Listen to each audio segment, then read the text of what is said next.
Welcome to Hard Talk with me, Zainab Badawi, from the World Economic Forum in Davos. My guest is humanitarian activist and Hollywood actor Forest Whitaker. He's probably best known for his Oscar-winning role 10 years ago as the Ugandan dictator Idi Amin in The Last King of Scotland. And he's remained deeply involved with Uganda through his work with the Whitaker Peace and Development Initiative, which helps young people living in communities affected by violence across several continents. He's also a special envoy for UNESCO and a member of the UN's advocacy group on sustainable development goals. But can celebrity activists like him be real agents for change?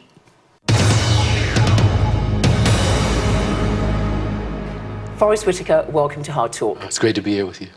Now, in your acting career, you've been a very, very versatile actor.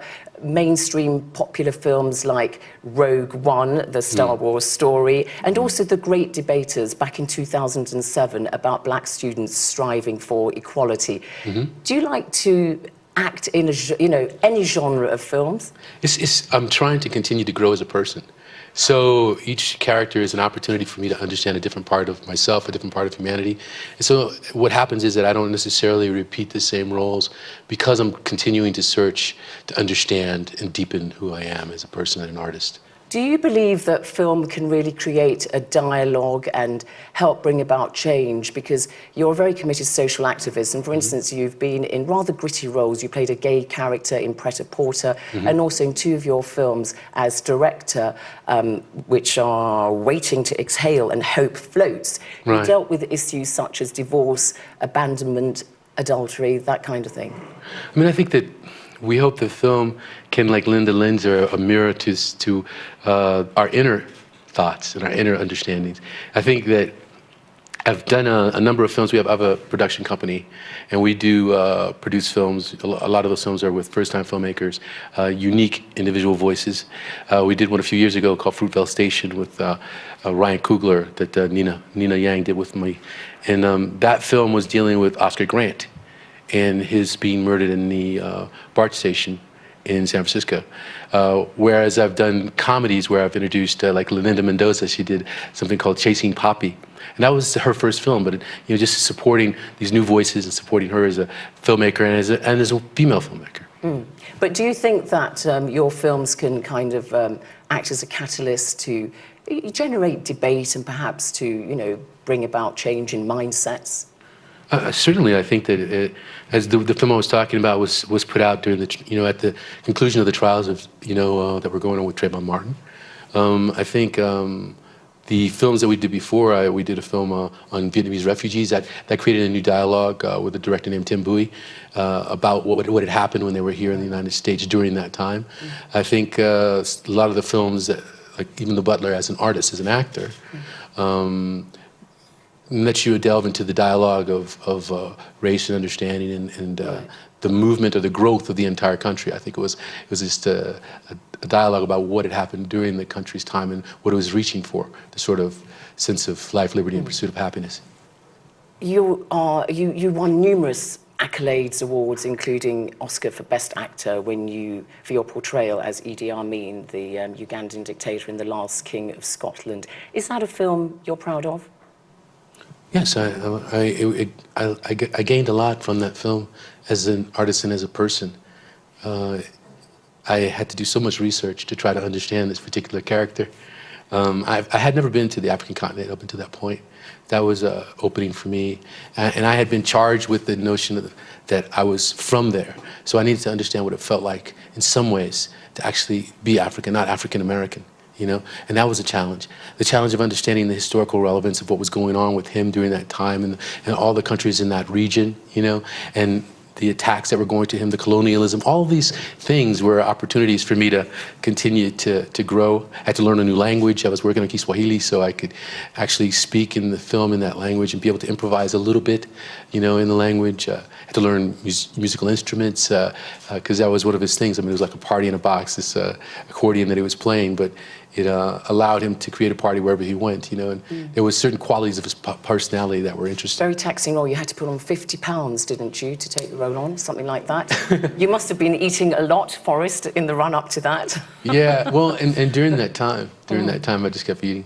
So as an African-American going to the continent of Africa for the first time, what did you feel like when you first landed in Africa? Did you feel like a sense of that you'd come home? Did you have any kind of I guess I acquired a deeper feeling of that the more I was opening myself to understanding things. At first you get a general feeling of the air and the place and the people, and it was very generous. And the Ugandans were very generous to me, you know, and that I met. But then something happens as you start to eat the food. You resting on the sides of a road, riding motorcycles through the streets. I tried to experience as much as I could to help me understand how to project this in a truthful way. You were quoted in the New York Magazine in 2006 saying Idi Amin was responsible for major atrocities, but he also reshaped opportunities for people in his country. He was a person who was colonized and he stood up to colonialism, and he was demonized for many things, but partly for standing up. Sounds like you perhaps somewhat admired him?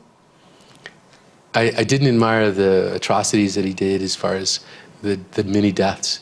Although if you examine the historical reference, you'll see that the person behind him committed more murders than the person before him has committed more murders. So it doesn't make his right. It's just curious as to why he was so focused on during that time. I think certainly he was trying to bring a sort of sense of nationalism. He kicked out the West, which was unusual for someone who was from the continent. It's not a question of like trying to act like he's like some form of a hero. It's a question of just like looking at the references and seeing the different things that affected the people and changed their sense of identity. And he did like have some influence on changing their identity. You said in general about empathizing with characters that once you understand the patterns that shape a person, how can you not find sympathy? Does that apply to somebody like Idi Amin, who, as you say, committed, and we know, many atrocities? I think yeah, in some ways, I guess even very strongly. Because at first you look at what is projected of him, and you have to try to go to the source of what would make him become that. What would make him commit 300,000 murders? What would allow him to do some of the atrocities that occurred? You're asking for understanding, though, for somebody who was a very brutal dictator. I'm not asking for understanding for him. I'm looking for humanity and who he is.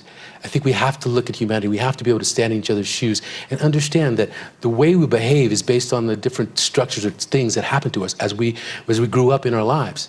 And so my philosophy as an artist is I look at every character and I try to understand them. I go to their core. I start pulling away the different experiences of their lives, pulling away the different pains, understandings, until I get to the bottom. And at the bottom of it, I believe we are all connected in some way. At the bottom, there's just a flame that is connected to everybody. And then you put those things back up on top of that character, that person, and that forms him. And then you can see a person who did atrocities, who did horrible things, but you do try to go for understanding. Look at the perceptions that that film raised about Africa. I want to tell you what a black British writer and film critic, Vanessa Waters, wrote in The Guardian. She said the fact that Amin killed many of his people, does that give carte blanche to the filmmakers to play to some of the worst stereotypes of corrupt, murderous, incompetent and ridiculous black leaders? Africa is presented as a place of violence and superstition ruled by fear. How far do you believe that's true, and if so, does it worry you? I mean, I think that certainly because the continent is really diverse. And so there's all different types of stories, and many of those stories need to be told, you know, from different ways of life, different types of characters who make up that continent. But I think that if you look at historically, like this particular character and what he did in his life and the things that happened, then you have to like deal with the truth of what that is. It doesn't mean, because I think this movie was somewhat about colonialization and what colonization did, and I think that was looking at painting that picture of that he was created. He was a soldier who was famous for fighting with the Mau Maus, and they took him. He wasn't choosing to be a president. They took him and said, here's this opportunity here. We'd like you to become president. We will use you as a puppet to deal with our means. But unfortunately for them, he chose not to take that path. It doesn't play into the negative stereotypes of Africa, which is the point that Vanessa Waters is making. Do you accept that there's a kernel of truth in that? I can say that does it play into that? I think that it plays in this particular story. I think it's trying to stay pretty true to what was occurring during that time. The things you were talking about. When you were referencing Idi Amin, you said all kinds of atrocities. You had no sympathy for him. You were discussing all these things and asking me how I could have any feeling about him. That was your point of view. Yeah, that was. Yeah, you know. So I'm saying that yes, that may exist, and I think yes, more stories need to be told. You know, that deal with the African diaspora and that deal with the African continent, that like show the uplifting stories, that show the lies, the joys, and all things like that. That's one of many stories. This is one of many stories. What does the film tell us about Hollywood? Because the story is related through the eyes of a young Scottish doctor who goes to Uganda. Tell you what the veteran film producer Joe Picciarello says. In general, the bottom line is that the major studios want assurances that film projects have the potential to attract a significant white audience. So they've got to go through the eyes of a white doctor. I mean, I think I think that has been the case in different times and continues to be that way at certain times. In the case of that, it was based on a book, you know, and so it was following that particular book. But as a general point, though, as a general point, it's valid. At times, it's been extremely valid. I think it continues to be. I mean, we're looking at a system where 13% of the leading characters in films, minorities, are you know, people of color. But in reality, there's 40% of our population is that. So there's a disparity. And so there's this question of economy. There's a question of why you make what film you make. And sometimes I think the studios themselves have made this assumption that in order to make a film be successful, in order to make the monies that they need to make, they needed to have a white protagonist. Or Yeah, I mean, I would put you some figures. In 90 years of the history of the Academy Awards, under 15 men and women of colour have received Oscars for Best Actors. And as you know, in 2015, 2016, there were no nominations for black or you know, non-white actors, and that made directors like Spike Lee and other people boycott the Oscars. Have you received short shrift in Hollywood, do you think, as a result of your colour? Or are you just one of the success stories who's swum against the tide? I think in the first part of your statement, I think certainly there are disparities that have happened, you know, with artists who have not been recognized for their work at times, you know, and I think it's still being worked on. It's even being worked on by the Academy to make it more inclusive, to make more people of color, different people from different cultural backgrounds, of different languages come together. For myself, it's difficult because I had a particular reason why I was becoming an artist. At the time when I was becoming an artist, I was using it as a window for me to be able to understand humanity in some way. So even if I had roles, it might not make me satisfied. I may be doing something that everyone would laud and say was great, but maybe it didn't create a great individual journey for me. Now, I've had the opportunity to have really interesting journeys and different characters and stuff. Perhaps it's atypical at times, and becoming more typical. You know what I mean? But I want to ask you about that because one role that you did take was you played a cop in a policeman in the TV series The Shield, and you grew up, you were born in Texas, but you moved to LA when you were 4 years of age, and you lived in a fairly segregated neighborhood, and you talked about how you saw acts of police brutality, even against members of your own family and friends and so on and so forth. So then how did you feel about acting the role of a policeman? Again, I think each time it's an opportunity to try to like understand more about that situation, understand more about myself, understand more about people. So if I'm playing a police officer, I get the opportunity to walk in their shoes to try to understand their purview and understand that particular person individually. It's not, I can't say it's difficult to play a police officer. Maybe I have certain reactions to police officers personally, you know, because of experiences that I've had. Maybe it may put a charge inside of me at times because of things I've seen or because of the way I was brought up. You know, that's still things that I'm working on as a human being. But playing the character was another opportunity to try to understand humanity. And for me, that is the goal. That's the goal. But I mean, we've seen obviously the Black Lives Matter campaign, and even big stars like you For instance, I'm thinking of the case when in 2013 you walked into a New York deli and you were wrongly accused of shoplifting and you were stop and searched and so on. frisked. Yeah. You were stopped and frisked. Yeah. I mean, what does that tell us about race in America today? I mean, certainly, I mean, we're looking at all of the, talking about Black Lives Matter, talking about what sort of came out of as a statements, about against what was happening and occurring inside of many different communities where people of color were being harmed or hurt by state officials or police. You know what I mean? And profiling that goes on with them in the stop and frisk movement and stuff. It makes a statement about, the nation and how far we still need to go. I mean, certainly, I think a young black teenager is like 20 times more likely to be killed than his white counterpart. So certainly we have things that we need to be working on, You campaigned for Barack Obama in his presidential bid, and you said back in 2008, I can feel a tide of change in the country. Did it come? I think that there is still a tide of change. I mean, to try to act like we haven't had great progress is, as a nation and as culturally is not true.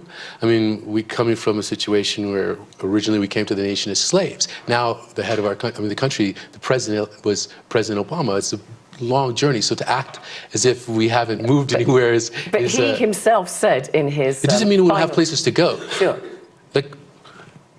I think as Martin Luther King was saying, that we're owed, we have a promissory note that's been given to us. That promissory note was for life, liberty, and happiness. We have not achieved that. So until we truly achieve that, then we haven't become the America that we say we want to be.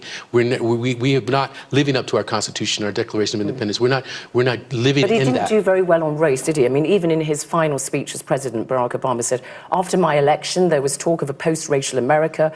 Such a vision, however well-intended, was never realistic, for race remains a potent and often divisive force in our society. The fact that there was this first African-American president didn't really change things on the ground, did it? And in that sense, he failed. No, I don't think he failed in that respect. I think he moved forward a conversation, he moved forward an understanding. It changes the psyche of the nation and the psyche of, in some ways, the world. Like I say, we're working on making those things stronger. You know what I mean? But to act like he hasn't succeeded, and to act like that doesn't exist, and to act like there isn't some success is incorrect, because it's the truth. So Donald Trump, of course, in the White House, and 88% of African Americans who voted in the presidential election voted for Hillary Clinton. Only 8% of them voted for Donald Trump. Does that worry you then that he's not going to be a president for all Americans, in particular African Americans? I mean, that certainly remains to be seen. I'm hopeful, that he's going to be a president in the end who represents all the constituency, who represents the people of all cultures, races, of sexual preference, of, immigrants. You optimistic about that? Optimistic? I can't be optimistic based on some of the statements that have been made. Which statements worry you in particular? Well, there's a lot of statements. Okay. You know what I mean? There are loads. Yeah. So there's concerns, but then we have to come to the table and try to find some common ground and hopefully push forward the agenda. It doesn't look good though, does it? I mean, he's taken a swipe at what he's called liberal Hollywood. We saw the attack he made on Meryl Streep after she criticised him at the Golden Globes Awards.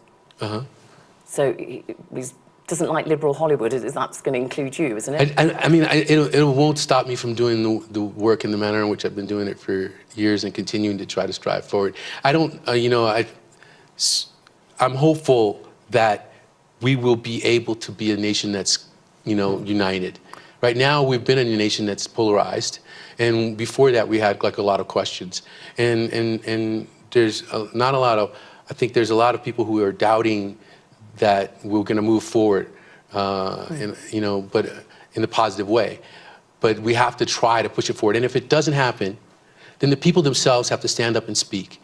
If it doesn't happen, if they're not being respected, not being treated well, their needs are not being met, then they have to stand up, whether that's in protests, movements, marches, however, to make their voices be heard. What is more important to you, your work as an actor or as a humanitarian activist? I mean, my work is, humanitarian work is particularly important to me. I think at the kernel of it, I'm always trying and striving to understand humanity and make sure that I see myself in others. And if I see myself in someone else and they're struggling and suffering, then I'd like to take up that mantle to try to heal that. Your Peace and Development Initiative works a great deal with young people affected by violence, in particular young people, children who were forced to work as, or to fight as child soldiers, which of course we've seen in Uganda as well as other parts of the world. I don't address it just by dealing with child soldiers. I've been working with child soldiers. There's 250,000 child soldiers in the world. You know, I started working initially in Uganda with child soldiers. We started working in South Sudan on our Youth Peacemaker Network to deal with, you know, peace and reconciliation and development. And so we've been training youths in that way. We started first in Jonglei State because we thought maybe the conflict might happen there, and we wanted to hopefully help stabilize the country if it did. And it did happen, and that was the place where the conflicts happened. But the youths that we had trained all acted as like a sort of early warning system to help each other get to safety.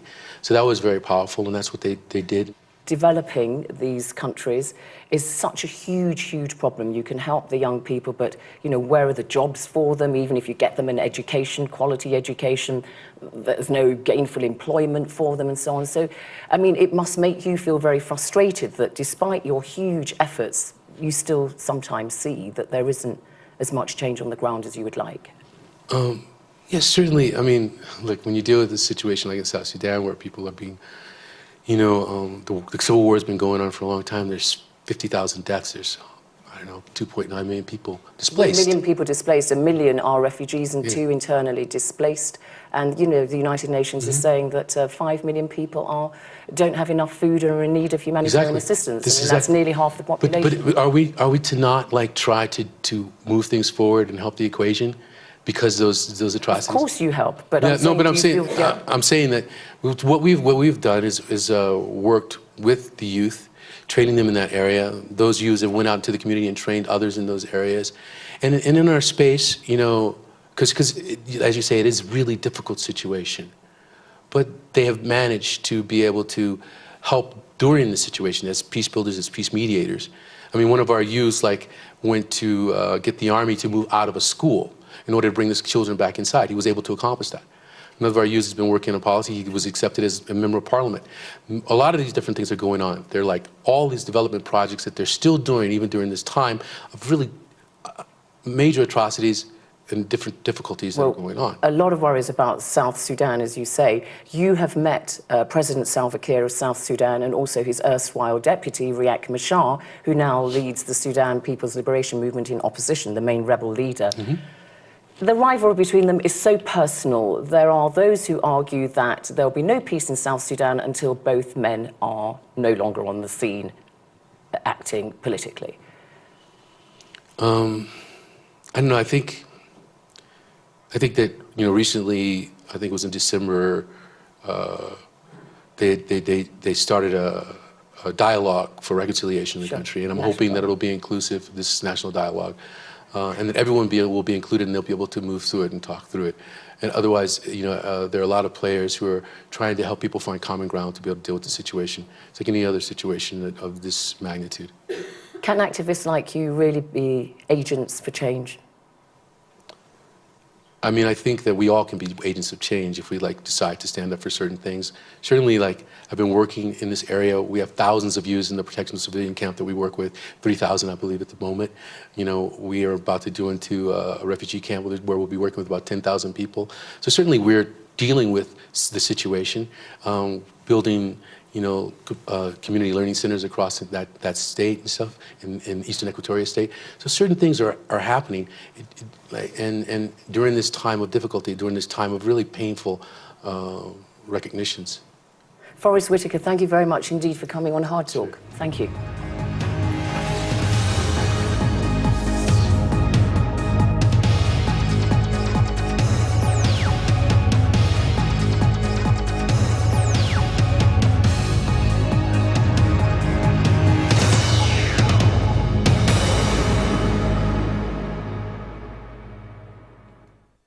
Good morning.